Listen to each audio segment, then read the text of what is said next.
Hello everyone, how you doing today?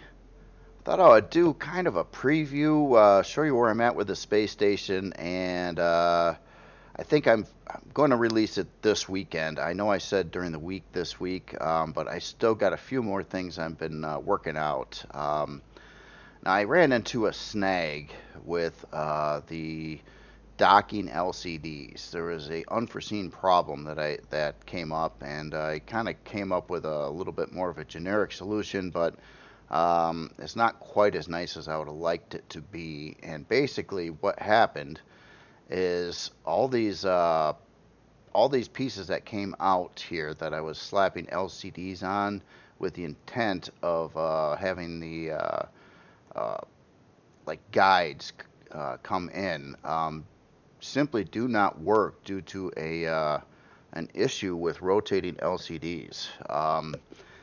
Essentially, on all these bays over here, I had LCDs that that's why I kind of built these bars out so I could place these LCDs for placeholders. But they're facing upward, and when I rotate it to the proper direction and then try to rotate it to the 45-degree angle that so many of these bays are on, it doesn't work.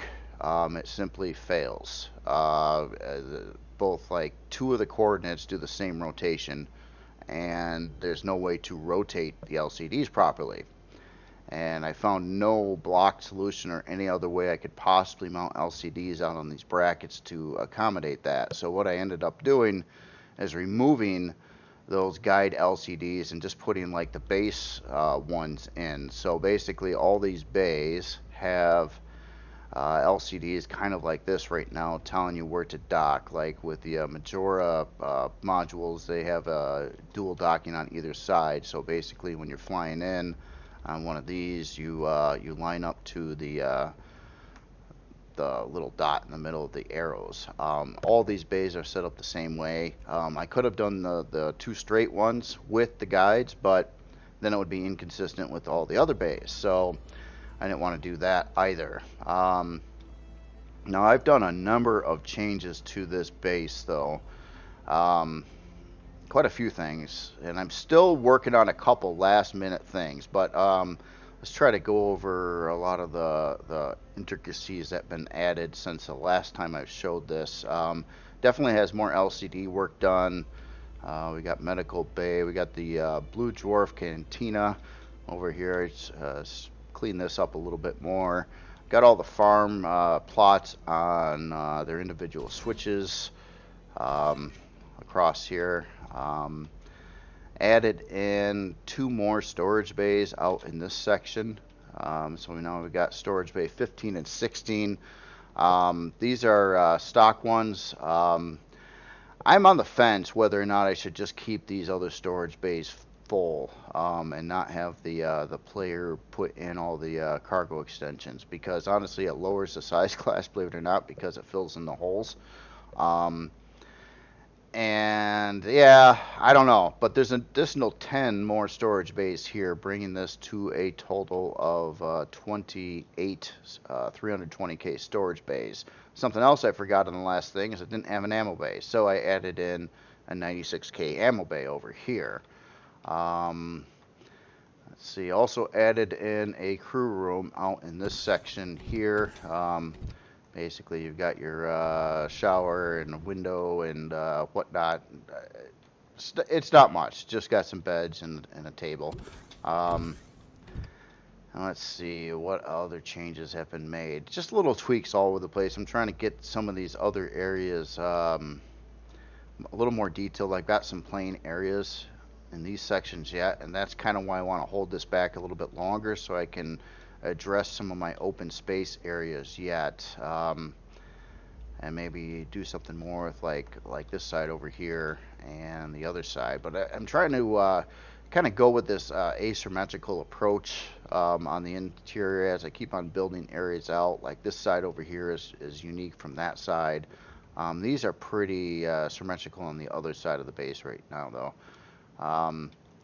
But a lot of things like that. So I'm popping in more of this, that, and the other thing. I added in a 6-point Wi-Fi setup. So basically on each one of these arms, I actually left these exposed to the outside which I think so you could see exactly where the Wi-Fi's are, but they're out in areas that don't mess with the interior space or air or anything like that. So we've got a Wi-Fi on each 4 outer sides over here, plus a Wi-Fi down in engineering. Speaking of that, this got a, oh, what's this area? Oh man, I found a room I didn't know was here. What is this room? Ah, okay, good. This might work out good. It's amazing when the thing gets so big. Yeah, obviously I got this whole area I gotta work out. That's on my list now too. But there is a room off from there, and I think an extra generator room in case you need a lot of power. Added in some an LCD down in this section over here for the name of the club or whatever. Major bays are working pretty good right now, so you can walk down into any one of these ships over here and fly away pretty easily, and right into there. And then engineering's about the same as it was before, except for a Wi-Fi in the ceiling over there. Let's see, I added some more oxygen tanks as well. And this thing is really quite massive of a place. It's got a lot of space inside, and I'm really trying to make it all nice and pretty. I put in some lines here for Reforged Eden players so they can add additional 12 solar panels to the setup on the other 2 sides. I'm going to leave the turrets off this stock. And then I was testing like the dropship module here, like the Apollo. Let me give that some fuel a second. And let's say we got a tank here on the inside. The neat thing about how all this is working out is, simply put, because they don't actually dock, you can like roll up. Oh, if I do this right. My view's gonna screw with me, I know it. Yeah, someday I gotta figure out this whole view thing, but it's always messed up for me. Literally always messed up. It's always, I hit the Alt key, I go to like adjust it or move it in or out. It does not work. Or maybe it does. But now I'm over here, and I want to go closer. Why can't I go closer? There we go. All right. Well, anyway, basically you can just roll up vehicles into the dropship module, park them instantly. You don't have to undock the module. You don't have to do anything special about it. So that kind of makes that really easy for loading and unloading into here. I know there's a few other changes, like all kinds of little things, but I got basically what's left, and I want to get it done, and I would like to release this Saturday or Sunday. I know it's been taking a long time, but yeah, I've been very busy with other things too, so it's kind of like I haven't had that jam day I really wanted to on it, so I've been doing little intervals of things each time. But it's getting there. It really is getting there. It's going to have a spots for more constructors or deconstructors, a couple more furnaces out in this section here. I've been trying to tweak these rooms out as well, get them a little bit more detailed. What's left is I got a little bit of trim stuff around this upper edge I want to work out, and these walls I still haven't got to over, like on a couple sides over here. I think the walls are awfully boring, not much going on in this section. So that's kind of what's left. And other than that, I think it's just about ready to go. All the docking bays are set up. The lights I'm going to put on sensors are on sensors, but here's the thing. I don't really want to set up a massive hanger sensor array, because I found that in the game they tend to screw up an awful lot as well. And the distance is so far that the lights, I guess they don't really fade away, but I kind of wanted them to be on when you're in here anyway, and they use up like trivial power. So I'm not as worried about the light sensors as I normally would be. I don't want all these spaces to be dark when you're looking at it from the inside of the hangar, and they would be if I put in individual sensors all over the place. which I don't know. I guess if you got any comments on that, let me know how you feel. I mean, I could add sensors. I could put all the lights on this base in sensors. I've done it before. There's a way to set up an array to cover a large area um, of sensors where you link 4 of them together to make like one giant sensor. But I didn't want to like fade all that stuff out and in. I did that on the Helios, and what happened is it screwed up an awful lot in gameplay, where sometimes the lights just wouldn't kick on, and it's like, why aren't the lights working? Why aren't the sensors working? Um, Sometimes exiting out or coming back in, all of a sudden they would work again. But it was just like one of those things where it's like a lot of work. It will add more parts to the base, a little bit more cost, and I don't really know if it's accomplishing anything specifically. Um, but that's where it's sitting at right now. I've got this thing almost fully docked with all kinds of modules, things like that, and then of course all the Majora modules on the bottom. The repair bays set up. I did add in a power switch here for crafting stuff. That's over here, production power. That'll turn off literally all of the anything that's on production power. So basically all these constructors, the 3 furnaces that are mounted above, the deconstructors, stuff like that. So I think that's good. All the farms are things are on switches. The lower rooms are all on LC or light sensors, so they don't like this club doesn't turn on until you're in the club. Same thing with these lower rooms down here. So that area would be covered. Um,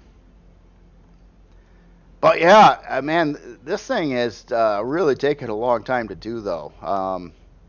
Longer than I thought it was going to. It just I'm getting picky. Been just keep on detailing things, and there's so many nooks and crannies in here. Like, yeah, like over on the other side, finding a room I forgot even existed, which is great because I wanted to add in a spot for the player to add in some additional generators if needed. And that's the thing. I don't know how much power this thing would actually use if you had 5 furnaces running and all the constructors and things running at the same time. It could potentially happen that way, and there's a lot of constructors and there's a lot of furnaces and everything else. So I wanted to make sure that it could handle that, and I think I found a spot to add in some additional generators. If I didn't put them there, I was looking at these upper areas as well to maybe get in some generator placements. But I'm just trying to fill up all this space and try to keep it kind of flowing, and I don't know. So it just kind of all works out together. Kind of feels neat and a unique Imperium experience. Hopefully. So that's about where I'm at. The last thing, and I did kind of bring this up too just a bit ago, and maybe I will just keep these in here. Yeah, I didn't mess with putting LCDs on here, but I could. I could put some kind of storage LCDs on there as well. Take a look at the specs too. Now, I'm in Reforged Eden. I don't have all the Reforged Eden cores in. I only have the 4 vanilla cores. That's why you see this number discrepancy. I got to see how this plays out in vanilla with CPU as well. I don't think it'll be a problem though. But final size class is only 12.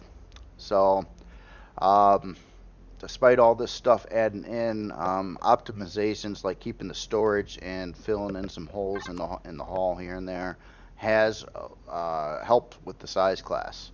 Considering all that's going on here, size class 12 I don't think is too bad for what is here at this point. Yeah, other than that, I think this thing's just about ready. One last thing I was thinking about too. Well, I do have some mounts over here. Potentially, I might have to tweak out these bottom mounts. I was thinking if you could put in like 4 turrets on the bottom, that might be neat, and I could add in some kind of little spire thing that kind of comes down from the middle.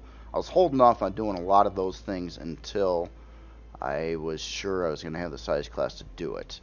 But yeah, no, I'm pretty happy with all that. So um, here, let me power up another module. Just coming in here. This is one of the angled bays, and actually let me back this out and park it back in place a minute too. So this is a Janus that is upgraded. So we'll just we'll change our position like we're flying in here. Let me get the HUD on. Oh, or not. Ugh. Well, I think that might have just ended it. Well, I was going to say that they're pretty easy to dock, but the game died on me here. Which, darn it. It's not the first time. I didn't. I've been having some buggy issues too. I got another patch today, and now there's try to get out of the seat and it crashes. So yeah, another problem. But hopefully that gets fixed up. Anyway, I wanted to get this out. I'm planning on doing another look at the workshop Friday. I haven't. Again, sorry, I haven't had a whole lot of time to be around. I'm terribly behind on comments and stuff as well too, so I got to get caught up on that. Anyway, sorry about the end of the stream here or the video, but I can't really do anything about this one. It's not going to let me through it. But you guys have a good day. I'll be back Friday with that other video on looking at the workshop, and I might this one I might look at a little bit more updated creations. There's some comments about that, and I agree. I mean, I've been looking at a lot of older creations that aren't really valid necessarily with a modern Imperium and Reforged Eden, but so I was gonna take a look at some creations that are up to date on the next one. So they might not be as in the most popular list or most sub list because they haven't been around long enough. But I'll try to look at some things that are more usable in game. And well, anyway, you guys have yourself a good day. I'll talk to you later.